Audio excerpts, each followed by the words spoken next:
Horas e 24 minutos e nós vamos agora a Recife conversar com o Daniel Lian, que tem um convidado aqui para o Jornal Jovem Pan, o economista Roberto Gianetti da Fonseca, consultor. Daniel, boa tarde. Boa tarde, Denise. Boa tarde, ouvintes da Jovem Pan. 2 horas e 24 minutos. Nós falamos daqui do Recife, onde ocorre o 17º Fórum Empresarial promovido pelo LIDE. Aqui ao nosso lado, o economista Roberto Gianetti da Fonseca. E eu gostaria de começar essa entrevista, doutor, em relação a essa disputa presidencial, o que isso pode impactar na economia? Quais são os impactos, já que o Brasil está tentando retomar aí o caminho do crescimento depois de uma brava recessão, de um período de muita turbulência? Boa tarde. Boa tarde, Denise.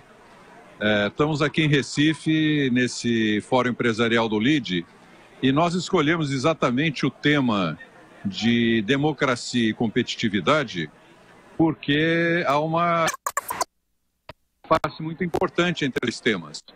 Hoje, a principal preocupação dos empresários e das grandes empresas, e até das pequenas e médias, por que não, em termos de tomada de decisão, investimentos, negócios, é exatamente saber o que vai acontecer na política, porque a economia vai indo bem. A economia, estamos com a inflação sob o controle, os juros estão baixando, há uma ligeira recuperação, poderia ser melhor, mas está recuperando.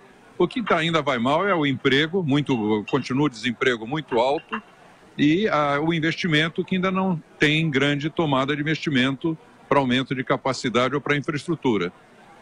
Então aqui nós vamos discutir exatamente os efeitos da política sobre a economia e sobre essas decisões de investimento. Porque nós temos que criar um ambiente de economia sustentável, de confiança, e essa expectativa sobre o processo eleitoral, que está muito confuso, imprevisível, gera muita ansiedade, muita dúvida. Então, estamos aqui nesse momento, acho que o grande tema desse evento vai ser exatamente nós estudarmos as alternativas, avaliarmos as políticas econômicas possíveis. É claro que aqui o ambiente é muito mais voltado a uma economia liberal, a favor da privatização, reformista, reforma do Estado, reforma da Previdência, reforma tributária. Vamos ter a participação de importantes autoridades públicas, deputados, senadores, governadores, prefeitos. Então, é uma discussão muito eclética também, no sentido que não é só de empresário, é também de políticos e autoridades, representantes de sociedade civil, que vão estar aqui conosco discutindo esse tema. Denise, o doutor Roberto Gianetti está na sua escuta. Roberto, boa tarde. Oi, Denise, boa tarde. Então, prazer de falar com você. Eu acho que a política vai dominar as discussões daqui para frente, porque você falou que o Brasil está crescendo, a economia está melhorando, mas a continuidade disso vai depender muito do perfil do futuro presidente e, por hora, nós temos uma situação muito pulverizada. Não se sabe ao certo quem será candidato e de alguns candidatos a gente não tem a menor ideia de qual seria o programa efetivo para a área econômica, não é? Esse é o problema, você tem toda a razão. Nós estamos exatamente numa situação de imensa imprevisibilidade.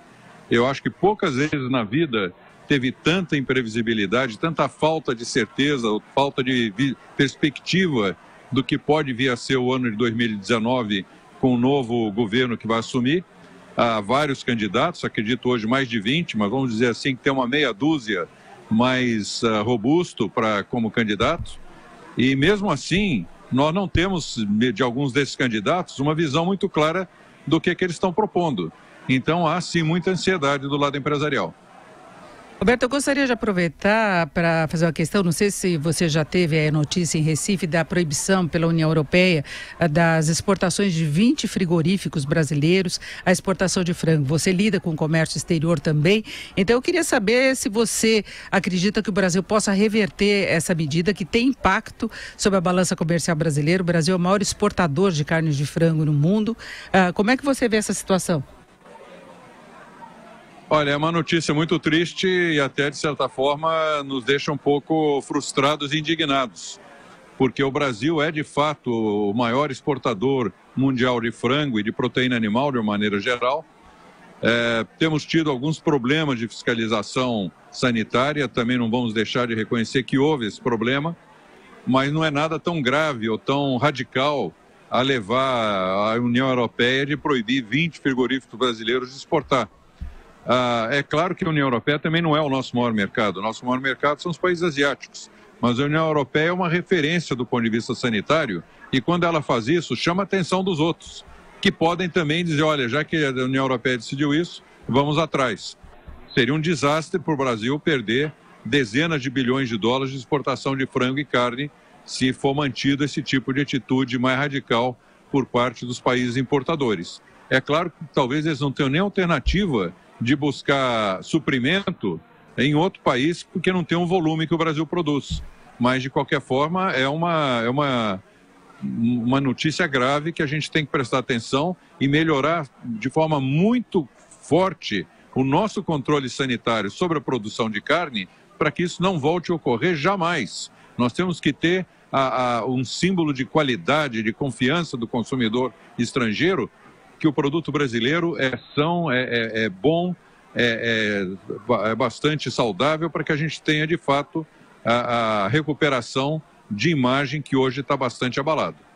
Certo, eu agradeço muito, Roberto Gianetti, a sua participação aqui no Jornal Jovem Pan. Daniel Lian, uma boa tarde.